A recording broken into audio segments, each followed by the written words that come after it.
Bonjour à toutes et à tous. Comme vous le savez, j'ai repris mes voyages sur le continent africain, 3 ans après mon congé sabbatique. Je me retrouve aujourd'hui à Kigali et je vous souhaite la bienvenue sur ce podcast. Mon nom est Hugues Gabriel, je suis professeur de médecine à la faculté de médecine de Berne. Et aujourd'hui, mon invité est le professeur Léon Moutessa. Bonjour. Bonjour. J'espère que tu vas bien. Merci de m'accueillir ici dans ton hôpital.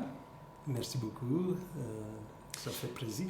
Est-ce que, pour les personnes qui nous écoutent, est-ce que tu pourrais te présenter un peu quel était ton parcours et tes fonctions actuelles? D'accord. Donc, mon nom c'est Léon Moutessa, je suis médecin avec un doctorat en génétique humaine, sciences médicales. Actuellement, je travaille à l'Université du Rwanda comme professeur de génétique humaine et aussi je travaille dans les hôpitaux, différents hôpitaux universitaires du Rwanda où je vois les patients.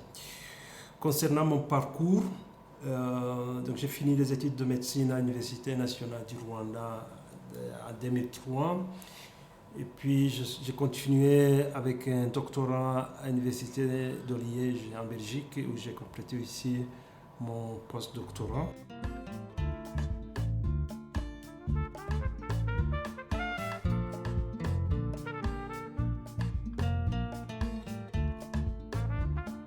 Tu es né au Rwanda, j'ai lu 2-3 choses sur toi et en fait, comment est-ce que cette motivation de devenir médecin, est-ce qu'il y avait des modèles autour de toi, dans ta famille, quelles avaient été tes ambitions? Ça c'est vraiment une très bonne question en fait qui mérite plus ou moins de détailler un peu les éléments de réponse. Oui, premièrement, il y avait un médecin, mon père était médecin, donc il est décédé pendant le génocide, mais c'était un modèle, mais je ne voulais pas faire comme lui parce que lui, il avait fait tout ce qui était chirurgie.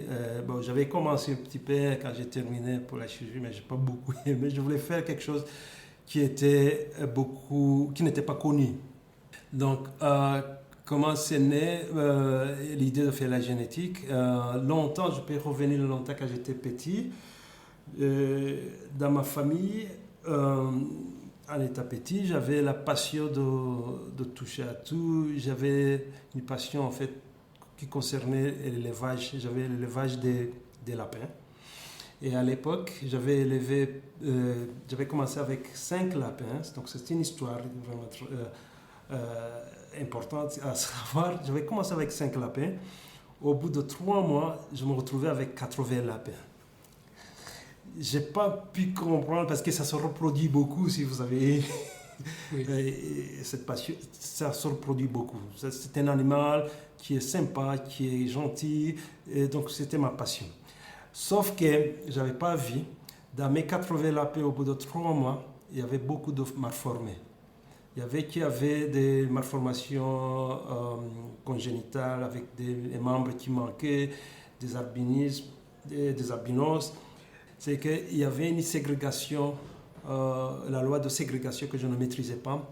Du coup, il y a eu beaucoup de consanguinité dans mes lapins, ce qui a expliqué en fait le fait que mes lapins, il y avait beaucoup qui naissaient avec des malformations et d'ailleurs qui mouraient aussi avec des malformations sévères. Donc ce qu'il fallait faire à l'époque, c'était d'identifier les mâles et les enlever directement pour qu'il n'y ait pas cette consanguinité. Ça, j'ai compris quand j'ai commencé à avoir le cours de génétique à la faculté de médecine, avec le professeur Lucien Kourouchel, le défunt Lucien Kourouchel, qui fut le premier qui venait au Rwanda après le génocide. Le premier cours, je n'oublierai jamais, quand j'ai entendu parler de la génétique, les éléments fondamentaux de la génétique, j'ai dit voilà ce que je dois faire. Avec le professeur Lucien Kourouchel, on a fait un projet. Et je n'avais pas encore terminé la médecine, donc j'ai rédigé un projet avec lui pour faire créer un centre de génétique plus tard au Rwanda, mais aussi pour faire former des médecins en génétique. Et la première chose à faire, c'était de former. Donc je suis parti directement dans ce centre en Belgique pour commencer les études de génétique, que j'ai terminé en 2009 et officiellement en 2019 mon PhD et puis mon postdoc en 2010. Et je suis revenu au Rwanda pour commencer et créer le vrai centre de génétique humaine que je dirige actuellement.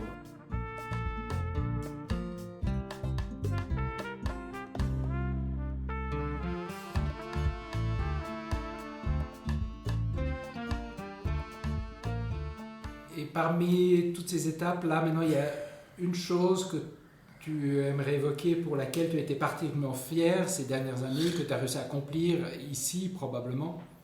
Effectivement. D'abord, je suis fier d'avoir réalisé un projet en tant que jeune qui a abouti à cette formation. Mais aussi d'avoir continué cette passion pour former les autres. J'étais le premier, et puis j'ai pu former un autre, Annette Wineza, qui est devenue aussi généticienne. La deuxième chose, c'est que dans ma carrière actuelle et passée, je dirais qu'il y a eu au moins trois projets dont je suis vraiment fier. La première, c'est que quand je suis rentré, il fallait commencer à zéro, to start from scratch. Et ce n'est qu'au bout de 5 ans après avoir essayé que j'ai eu mon premier projet NIH en 2014, dont je suis vraiment fier. Et à partir de là, j'ai commencé à avoir d'autres. Donc ces projets, pourquoi je suis fier? Parce que ça m'a permis de construire non seulement la génétique à partir de zéro, le centre de génétique, mais aussi former. Deuxièmement, il y a un projet dont je suis vraiment tellement fier. C'est un projet qui concerne l'épigénétique, donc l'épigénétique pour voir la transmission du stress post-traumatique, PTSD, et le trauma pour les personnes survivantes du génocide. Donc j'ai commencé cette idée avec un professeur qui était à l'université de Genève, le professeur Félicien Carigué, qui lui travaillait dans le labo fondamental, en disant j'ai une idée. Chaque année, pendant la commémoration, je vois les jeunes qui sont à l'école, qui sont nés en 1994, qui n'étaient pas exposés directement, mais qui font des symptômes post-traumatiques comme la dépression, l'anxiety, hallucinations, les flashbacks. Tout ça, ça m'interpellait beaucoup. Je me disais, il doit y avoir quelque chose qui est transmis. Et à l'époque, ce n'était pas un sujet déjà connu, parce que même quand on regardait dans le Holocauste, les survivants de l'Holocauste, il y avait un professeur Yehuda, Rachel Yehuda, qui avait beaucoup publié là-dessus, mais il n'y avait pas une évidence scientifique qui prouvait qu'il y avait un effet épigénétique transmis en intergénérationnel. Alors on a commencé à fouiller, on a fait la collecte d'échantillons chez des femmes qui étaient enceintes, avec les enfants qui étaient exposés, et d'autres femmes qui étaient à l'extérieur du pays, qui n'étaient pas directement exposées, comme groupe contrôle. Et on a trouvé, pour la première fois, parce que les éléments qui étaient déjà disponibles, c'était chez le modèle animal, chez les souris, avec un stress post-traumatique, on pouvait avoir des effets des gènes en fait, qui étaient méthylés, des éléments de méthylation, des zones de méthylation, les îlots CPG avec plusieurs méthylations. Chez l'homme, c'était la première fois qu'on pouvait déjà tester. Alors on a testé, on a trouvé chez des gènes, on a focalisé sur des gènes et on a trouvé des mutations. Avec lui, on va continuer ce projet pour créer la discipline au Rwanda. Donc là, je suis vraiment fier. Et c'est un projet qui continue. Parce qu'on va s'intéresser à la génération qui va venir, donc les enfants qui sont nés des enfants nés pendant le génocide.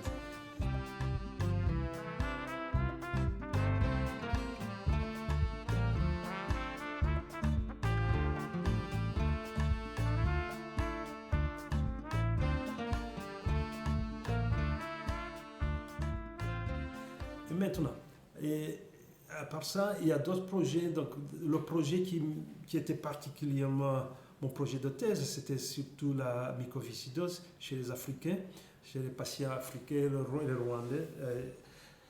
Et à l'époque, justement, le sujet n'était pas connu. pourquoi j'ai fait ça? Parce que les patients rwandais, à l'époque que j'ai sélectionné, c'était des patients qui avaient la malnutrition sévère et chez qui on ne pouvait pas avoir l'amélioration malgré le traitement, malgré la réhabilitation nutritionnelle. Et du coup, on a sélectionné une cohorte de ces patients et j'ai fait la recherche des mutations d'allogènes connus CFTR. J'ai trouvé peu de mutations. Et à l'époque aussi, il y avait un autre gène ENAC qui était déjà publié comme étant un gène modificateur. J'ai cherché dans ce gène et on a trouvé. Et on a pu avoir des éléments d'éclaircissement, même si on sait qu'il y a encore des zones qu'il faut déjà éclaircir pour savoir vraiment les effets modificateurs ou bien s'il y a déjà une interaction qui pourrait expliquer les symptômes chez les Africains. D'autant plus qu'on sait que la plupart des mutations classiques sont trouvées chez les Caucasiens. Je voulais peut-être parler des obstacles, des défis. Tu as déjà mentionné 2-3 choses, mais oui. Comment est-ce que tu verrais à présent les défis, notamment peut-être les défis qui sont liés au fait que le Rwanda a ses contraintes, a ses difficultés encore? Ok, les défis, c'est surtout lié au manque de personnel compétent. Vous voyez, j'ai mentionné, il nous a fallu au moins 10 ans pour pouvoir avoir les gènes. Ce n'est que maintenant. Donc j'ai formé un autre qui est arrivé après, Annette, et puis on a eu encore un gap. Ce n'est que maintenant qu'on voit qu'on commence déjà à combler le vide. Ça, c'est parmi les obstacles. Deuxième obstacle, c'est les fonds. J'ai expliqué. Encore maintenant, le gouvernement, l'hôpital ne s'assied pas pour dire, voilà, on met le fonds pour la recherche, pour la génétique. Ça, c'est quelque chose qu'il faut chercher avec les moyens de bord que j'ai expliqué. Ça, c'est un défi important aussi. Il y a d'autres défis qu'on continue à relever, c'est que nos patients, par exemple, on trouve ceux qui ont des problèmes cardiaques, par exemple, congénitaux. Des anomalies congénitales comme celle-là, la plupart, on ne les prend pas en priorité pour les opérer. Donc, on est dans un combat pour voir comment on pourrait déjà considérer, ne pas les discriminer, pour qu'ils soient aussi considérés. Par exemple, je donne le cas de trisomie 21. Donc, là, on commence déjà à avoir un changement et après vous avoir fait plusieurs bruits donc, pour faire changer les choses ici.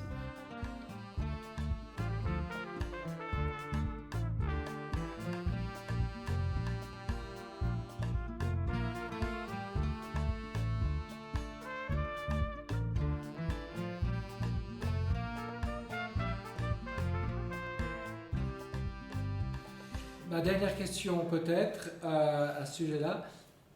Donc, ce qu'on voit naturellement dans des pays de l'Afrique subsaharienne, c'est que les populations sont extrêmement jeunes. Oui. De manière générale, et démographiquement, le Rwanda c'est peut-être encore particulier dans ce sens-là, de l'histoire. Et si on parle de formation, on parle de formation naturellement à différents stades de formation, et puis après l'intérêt que j'ai personnellement c'est pour les formations au niveau académique. Comment est-ce qu'on arrive à faire à ce qu'on forme suffisamment de médecins, d'informaticiens, d'ingénieurs dans un pays comme le Rwanda?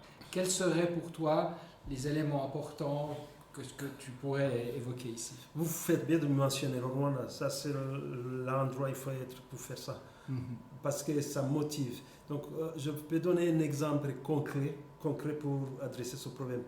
On a, avec un collègue en Belgique, on a mis un projet, on a développé un projet, monté un projet ensemble pour créer un master et un PhD en biotechnologie, le programme. Donc, pour moi, pour dire qu'un pays comme le Rwanda, c'est un pays, il faut réaliser ce genre de projet, parce que non seulement ça motive, mais aussi c'est l'idéal pour la plupart des pays africains de voir les modèles, un petit pays comme celui-là, mais avec beaucoup de grandes idées et des choses qui sont réalisables. En revenant un peu sur ce projet, on voit même d'autres scientifiques africains qui commencent à s'inscrire dans ce programme qui va continuer. Donc voilà, ça c'est une fierté. Une autre fierté, c'est que pendant le Covid, que je reviens encore, c'est qu'on a formé rapidement, il y a eu un médecin vraiment impressionnant qui était très brillant, un jeune médecin qui a commencé à travailler en génétique chez moi dans tout ce qui est cancer, génomique des cancers. Et il a changé, il a shifté directement sur le Covid parce que c'était le combat, c'était le besoin réel. Et il a fait plusieurs travaux, tellement qu'on a changé ce sujet, on lui a demandé s'il pouvait continuer comme sujet de thèse. En moins de 2 ans, il a publié des bons papiers dans des bonnes revues, Nature Communication et Nature, qu'on a publié ensemble, et puis Science. Et il a pu présenter sa thèse en moins de 2 ans, ça a mérité un prix à l'Université de Liège et à l'Université du Rwanda. Quand il a fini, il a été nommé ministre. C'est notre ministre d'État maintenant au ministère de la Santé. Donc ça, c'est pour vous montrer qu'on peut réaliser des choses, non seulement pour former les scientifiques, mais aussi pour former des futurs politiciens qui vont aider dans le domaine. Voilà. On va rester sur cette note extrêmement positive. Merci Léo pour avoir partagé tout ce parcours, tous ces succès. Et puis, je crois qu'il y a encore pas mal de projets qui sont en route. Absolument, oui. Absolument. Merci beaucoup. Merci. Donc, je vous remercie toutes et tous pour nous avoir écoutés ici. On va poursuivre très certainement ces voyages et ces podcasts dans l'Afrique francophone. Et je vous demande de rester avec nous. À bientôt, à toutes et à tous. Merci.